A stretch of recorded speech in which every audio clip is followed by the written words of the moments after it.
छाया की जगह नहीं है। तपती दोपहरी में बाईं तरफ, हमारे बाएं और मंच के पीछे तक, दाईं तरफ बड़ी संख्या में दूर तक हमें लोग दिखाई दे रहे हैं।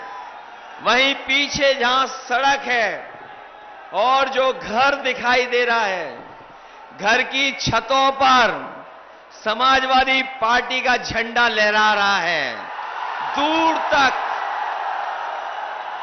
दूर तक हमें लोग दिखाई दे रहे हैं।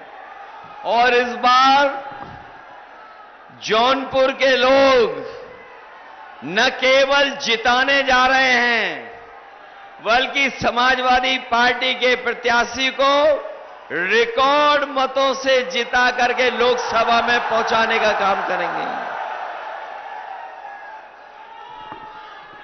मैं देख रहा हूं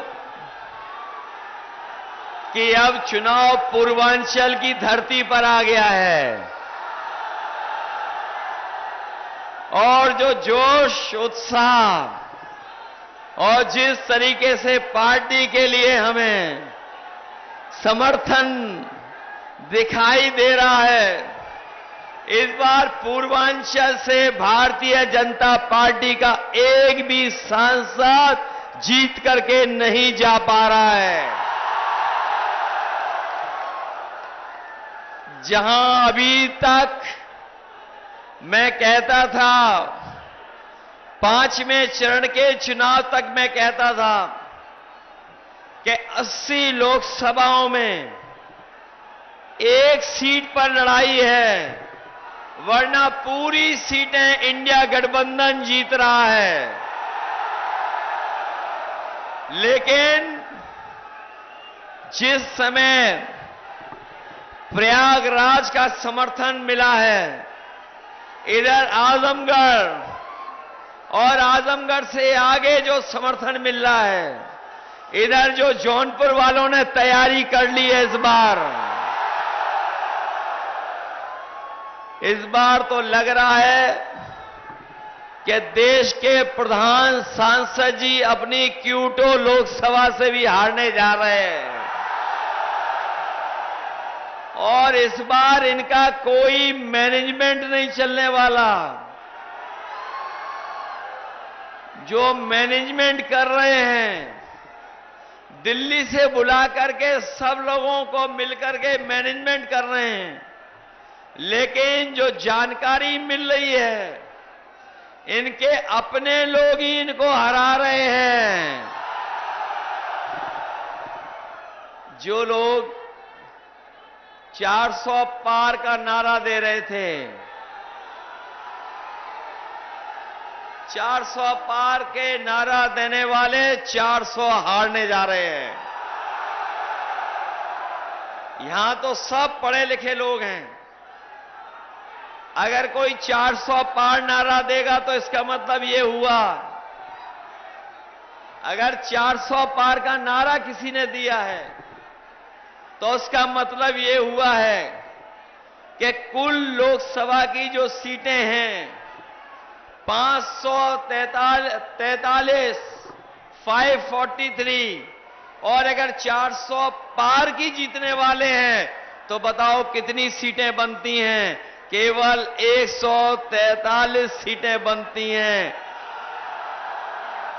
जो लोग स्वयं स्वीकार कर रहे हैं कि 400 पार 143 सीटें जीतेंगे, इस बार देख लेना जो जनता का गुस्सा है, इस बार 140 करोड़ की जनता इनको 140 सीटों के लिए भी तरसा देगी।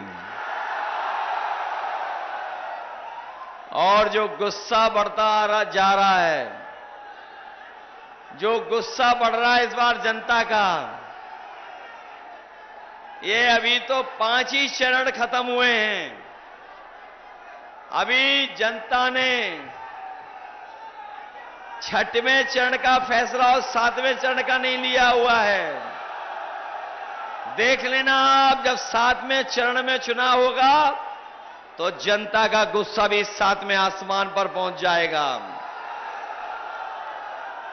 इनका इस बार सफाया होने जा रहा है।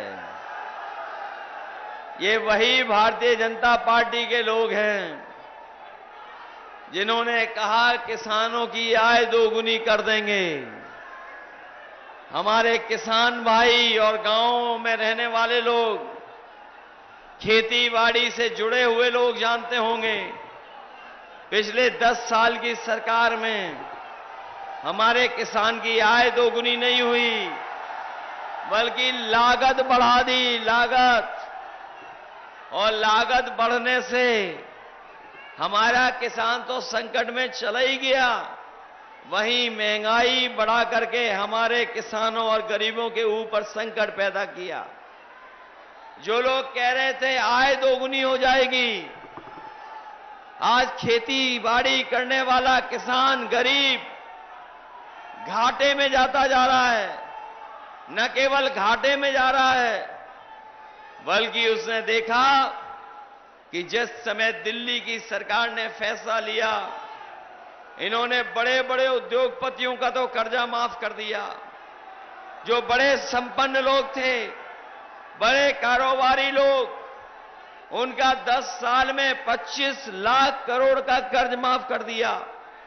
और जब कानून बनाया तो कानून ये बनाया कि जिन लोगों का भी 5 करोड़ से ऊपर कर्ज है, उनका कर्ज माफ किया जाएगा।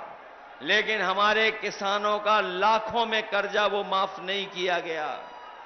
हम अपने किसान भाइयों को, गरीब भाइयों को कह के जा रहे हैं, इंडिया गठबंधन की सरकार बनने जा रही है। अपने किसानों का, गरीबों का पूरा कर्जा माफ करने का फैसला लिया जाएगा। न केवल कर्ज माफी का फैसला लिया जाएगा, उसके साथ साथ हमारे किसानों की फसल की कीमत मिले, उन्हें लाभकारी पैसा मिल जाए, उनकी फसल की कीमत मिल जाए, उसके लिए